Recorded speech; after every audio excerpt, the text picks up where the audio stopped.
Artigo 5 da Constituição Federal. Inciso 6. É inviolável a liberdade de consciência e de crença, sendo assegurado o livre exercício dos cultos religiosos e garantida, na forma da lei, a proteção aos locais de culto e às suas liturgias. Inciso 8. Ninguém será privado de direitos por motivo de crença religiosa ou de convicção filosófica ou política, salvo se as invocar para eximir-se de obrigação legal a todos imposta e recusar-se a cumprir prestação alternativa fixada em lei.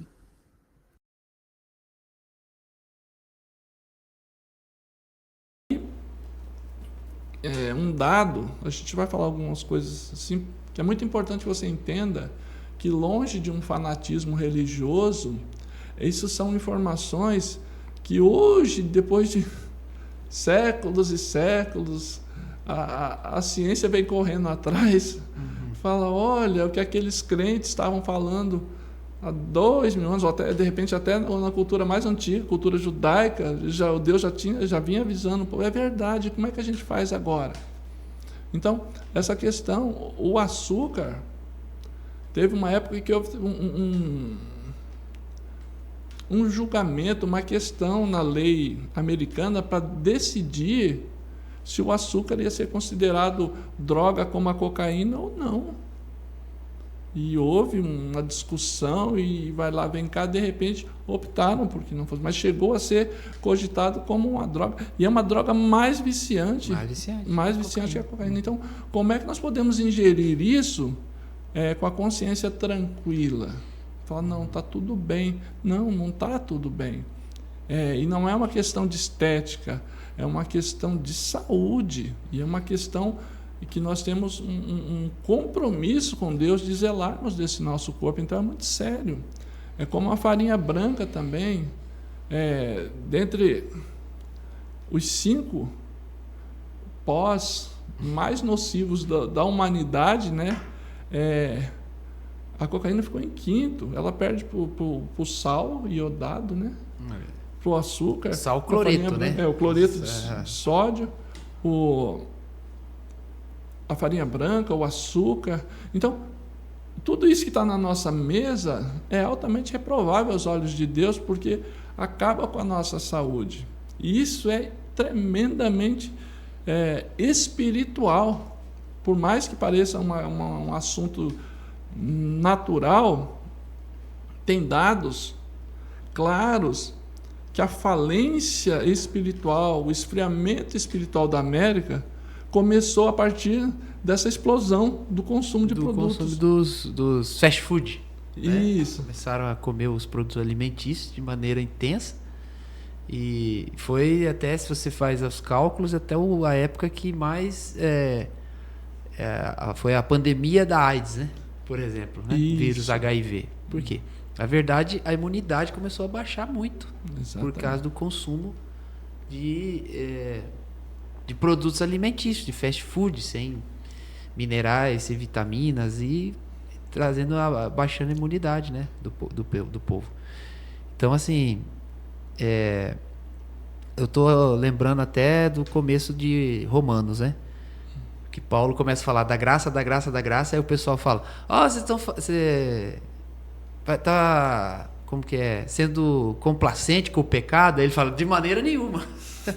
Então aqui parece que a gente está falando do produto alimentício. Fala, vocês estão falando que quer dizer que é bebida, que é droga melhor? De maneira nenhuma. Não estamos falando isso.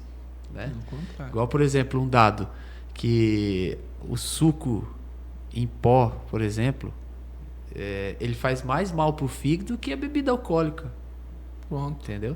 Também não estou fazendo alusão à bebida alcoólica, estou apresentando dado. Né?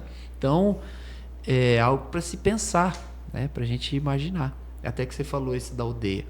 Porque às vezes a gente é liberto, né, do consumo excessivo, né, do álcool, mas aí a gente vai e substitui. né? Agora eu vou, né, tomar uma coca e tal. Gente, não é que regra que não pode tomar, mas é algo para a gente pensar, né? Por exemplo, o pH do refrigerante é 1,5 e o corpo ele tem que estar no pH 7 pelo menos, né? Para estar com uma boa saúde e tal, tudo mais. Então assim, aí você fala, vocês são nutricionistas, vocês não podem falar isso, né? Eu não tenho formação de nutricionista. Não, mas esses são dados que você estuda, você pensa, né? Você tem acesso aos dados através de bons livros, né? Então, não da internet, tá, gente? Internet tem que saber navegar pela internet para achar os dados certos. Então, assim, mas são coisas que têm um envolvimento espiritual nisso. E aonde a meia-verdade acaba atrapalhando mais do que a mentira, né? Com certeza. E tem algo que, quando o pessoal fala assim, você é o que você come, parece um exagero. Mas é comprovado que se você tem uma alimentação, conforme a sua alimentação, o seu sistema de crenças é alterado. Então, é estratégia satânica. Tínhamos uma América extremamente avivada e, de repente, o consumo entrou como fruto no jardim. E a partir disso aí, o sistema de crenças é abalado. A partir daí, criam-se domínios na qual o Senhor vai perdendo a ação na vida daquela pessoa. Porque é tão importante, tão saudável para nós jejuarmos 2, 3 vezes por semana, ou fazer um jejum prolongado, pelo menos uma vez por mês. Isso é fisiológico, mas Deus já nos tinha dado isso muito antes. Então, o que acontece? Esse consumo dessas substâncias viciantes, principalmente o açúcar e derivados, ele te domina a ponto de você não ter forças para jejuar. Então você começa a se sente mal, né? Isso. Ficar sem comer, né? Não, dá uma abstinência, dá uma situação só de pensar que você vai ter. Então, você fala, com certeza você já ouviu essa expressão. Eu estou falando com cristãos. Olha, só de pensar em jejuar me dá uma fome, me dá uma vontade de comer tudo, eu fico doido. Você pensa que é você. Mas é essa quantidade de, perdão da expressão, mas de entulho que a gente está consumindo, que está gritando lá dentro, porque está lutando, porque sabe que é uma batalha espiritual, que se conseguir você evitar o jejum, você vai ficar mais fraco, e você vai se sentir culpado, e você vai ficar com mais resistência a mergulhar em Deus. Então, tudo faz parte de um processo. Você se lembra, depois do consumo do fruto proibido, o que Adão e Eva fizeram? Eles correram, se esconderam do Senhor. Entrou a natureza, né? Isso foi o Espírito Santo que falou, que eu não tinha pensado nessa questão. Mas realmente, se você analisar, é a mesma questão. Você precisa de fazer um propósito, um jejum, uma busca. E você não faz, você come, imediatamente você tem dificuldade de buscar. Você começa a se esconder de Deus. Fala, puxa vida, perdi por uma fatia de bolo, perdi por olha que crente porcaria que eu sou. Então, tudo isso, você entende o quão maligno é e o quão uma estratégia tão bem elaborada e há quanto tempo funciona, e Deus está nos despertando para isso. Deus está acordando, falando, gente, a isca está aí, a armadilha está aí, é o alimento, esse é o adversário. Quando nós falamos assim, a carne milita contra o espírito, geralmente nós pensamos nos instintos sexuais, nos instintos de violência, mas nós não pensamos que a carne pode ser essa compulsão alimentar, pode ser um demônio. E você vê que a própria Bíblia chama, olha, o Deus deles, o estômago aqui é chamado de Deus, um Deus minúsculo, mas Deus, ou seja, um ser que impera, existe uma entidade por trás dessa compulsão alimentar, e nós precisamos dar nome às coisas, precisamos entender, e muitas vezes nos achamos libertos, porque às vezes Deus já nos livrou da pornografia, da violência, do roubo, da mentira, mas de repente tem um Deus reinando na minha vida ou na sua vida, e o jejum vai E a primeira vez que falou de jejum foi quando falou, não coma. Falou, oxi, nem tinha pecado ainda e Deus falou de jejum. Porque Deus, ele sempre dá solução antes do problema. Glória. Né? Então, é até uma esperança para nós. Sempre que você enfrenta um problema, já existe solução em Deus. Amém. Parece que não, né? Mas já existe solução.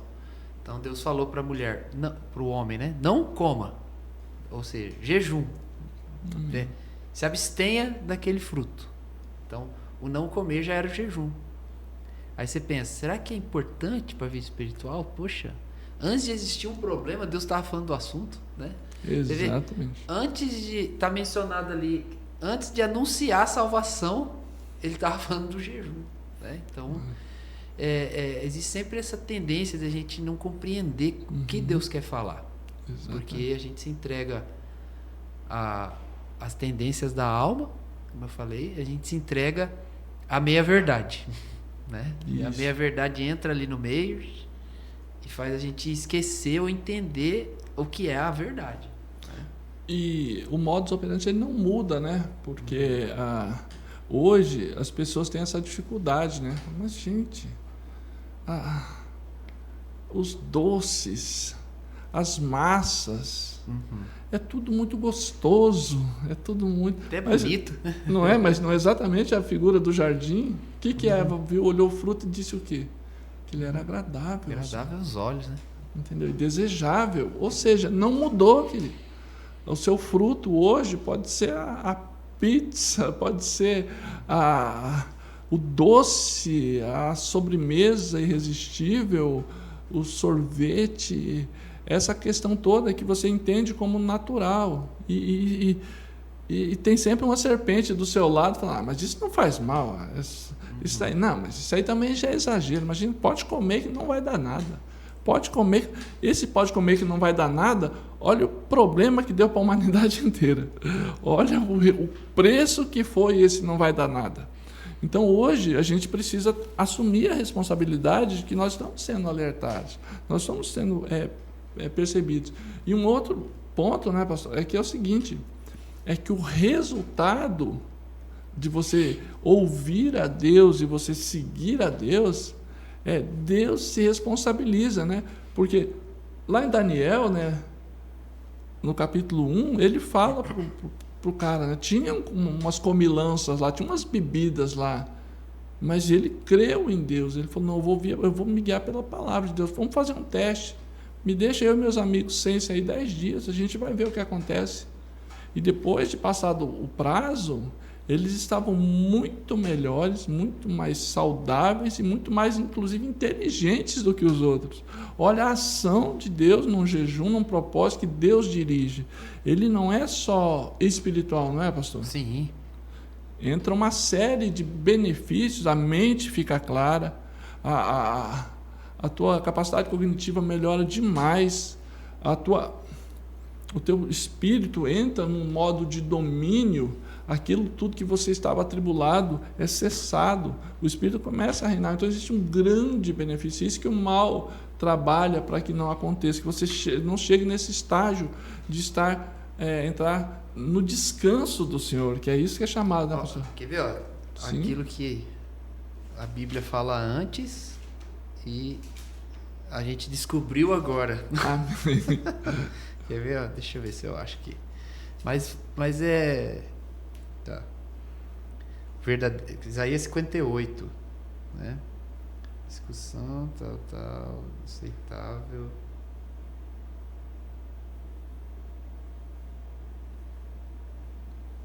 Tá. Um dos atributos do jejum que ele fala aqui, vou falar só esse trechinho pra gente lembrar mesmo. Ele fala assim, e trará à luz a sua cura. Né? A palavra cura aqui, no original, ela é em todos os aspectos. É muito ampla, né? Então, aí qual que é a moda do momento para falar do jejum? Qual que é aquilo que a gente estava falando? Aqui, ó. É o jejum intermitente. Intermitente. Né? Nossa, a ciência descobriu o jejum intermitente. Nossa, né? Temos uma revelação, uma novidade que ninguém nunca pensou. O jejum intermitente. Porque entra, amados, nessa seara que o pastor levantou com muita propriedade, que nós cristãos nós temos que propagar a verdade de Deus, e também não deixar o que eu chamo de apropriação da verdade de Deus pelo mundo. Amém. Nós temos que nos honrar de que Deus deu primeiro. Né? Exatamente. E essa apropriação, para nós que, por exemplo, que estamos preparando a próxima geração, né? Nós estamos preparando a nossa geração, nós temos os nossos filhos hoje nas faculdades, nossos vizinhos, mesmo as pessoas que vêm perguntar a razão da nossa fé, nós temos que estar preparados para informar ao mundo que o que eles estão vivendo hoje, o que está sendo vendido pelo mundo, é algo que Deus já vem revelando a nós há muito tempo. Desde o princípio, Deus já tem se revelado. A questão do jejum, que o pastor bem frisou, antes de qualquer pecado, antes de qualquer situação, ele já havia declarado que seria assim, e que seria bom que fosse assim. Então, os benefícios do jejum que Deus deu ao povo dele o tempo inteiro, o mundo, o mal, sabia que essa verdade ela não ia ficar obscura, ela eclodiria, porque a verdade de Deus ela é impossível, né? Ela é uma luz, é a cidade no alto do monte, não há como. Amém. Ela vai se manifestar. Então, o que o mal trabalha? O mal trabalha para se apropriar, para reembalar e vender como ciência, algo que Deus já vem terceiriza, falando. Né? Isso, não, isso aqui inventamos agora. O jejum intermitente faz muito bem para a saúde. E todo mundo fala, olha que maravilha. Mas Deus está falando isso conosco há muito tempo. Quantos anos tem o livro de Isaías? Exatamente, entendeu? Esse propósito de tentar se assenhorar das verdades do Senhor. Hoje vemos tantas palestras motivacionais, como ficar rico, como prosperar, tudo baseado na palavra de Deus, entendeu? Mas a palavra de Deus já está aí há muito tempo. Até que, deixa eu só lembrar aquele que eu comentei aquela hora, que, por exemplo, o óbvio, ele é tão óbvio, né? Só que ficou oculto. Isso. Né? Eu lembro que a gente fez uma mensagem, uma palavra, né, que falava sobre, por exemplo, o princípio daquele termo que usa muito, a zona de conforto. Né? Aí na pregação eu mostrei na Bíblia o trecho que mostrava que a pessoa não pode andar acomodada, ela tem que sair da zona de conforto, que é o que o professor deu o nome, né? É o termo técnico, né, aí de hoje. E ela tinha que ter uma atitude de fé. Então, o comodismo não é mesmo que contentamento. Contentamento é uma coisa, comodismo é outra. Aí quando eu acabei de falar, uma pessoa depois do culto veio, achou lindo, falou que tremendo que a Bíblia fala isso. A Bíblia fala igual os treinadores de hoje, eu não sei falar de coach, é isso aí.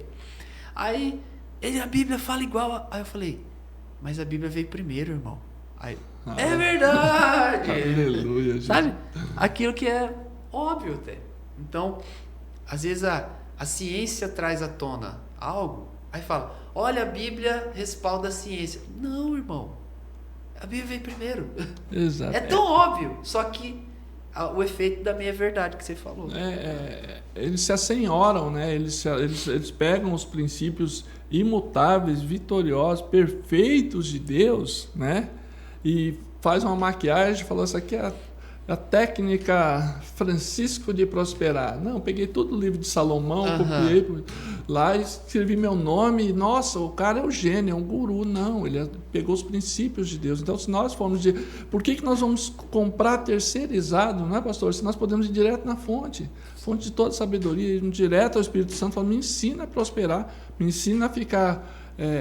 a ser sadio, me ensina a viver em santidade, me ensina a gerir meu casamento. Por que eu não vou direto na fonte, que é a palavra de Deus?